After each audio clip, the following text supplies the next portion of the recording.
প্রসঙ্গ যখন বিয়ের, তখন আমাদের এই সুশীল সমাজে হাজারো সুশীল ছেলে বিয়ে করছে না শুধুমাত্র এটা ভেবে যে ইনকাম নেই, নিজের সচ্ছলতা নেই, দরিদ্র হালাতে চলতেছি। তাদের পরিবারও এটা ভেবেই বিয়ে দিচ্ছে না যে আমাদের পরিবারের দরিদ্র অবস্থা, ছেলে কিছু করতেছে না, ছেলের ইনকাম নেই, এ অবস্থায় বিয়ে কিভাবে দেই, কি করে খাওয়াবে, মেয়েকে কি পড়াবে, একটা বিটার বউ নিয়ে আসবো, তাকে কি খাওয়াবে, কি পড়াবে, নিজে কিভাবে চলবে, সেই তো আমাদের টাকায় চলে।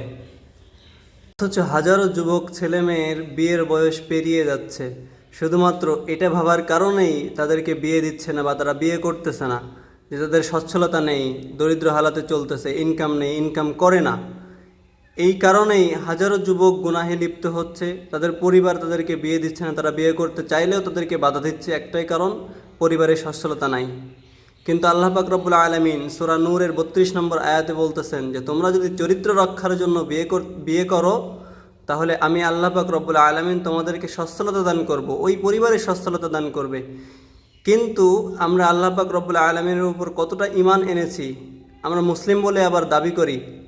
মুসলিম তো তখন হয় যখন আল্লাহ পাক রব্বুল আলামিনের সমস্ত কিছুর উপরে ঈমান আনবো, সমস্ত কথার উপরে বিশ্বাস রাখবো, তার কোরআনে কারিমের মধ্যে যেগুলো সে বলতেছে সেগুলো বিশ্বাস করব এবং সেগুলো মেনে চলবো, তখনই না প্রকৃত মুসলিম হয়ে যাব, পাক্কা ইমানদার হয়ে যাব। তো আমরা মুসলিম বলে দাবি করি, মুমিন বলে দাবি করি, অথচ আল্লাহ পাক রব্বুল আলামিনের এই আয়াতের এই কথার উপরে আমাদের ঈমান নাই, আমাদের বিশ্বাস নাই।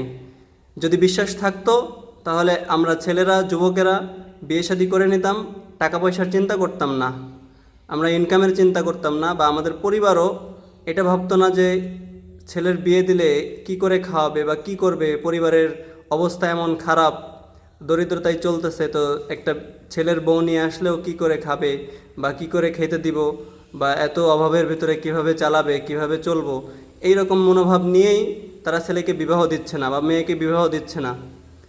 তো তাদেরকে বলতে চাই, আল্লাহ পাক রব্বুল আলামিনের আয়াতে স্পষ্ট বলে দিয়েছেন যে সচ্ছলতা আল্লাহ পাক রব্বুল আলামিন নিজ অনুগ্রহে দিবেন।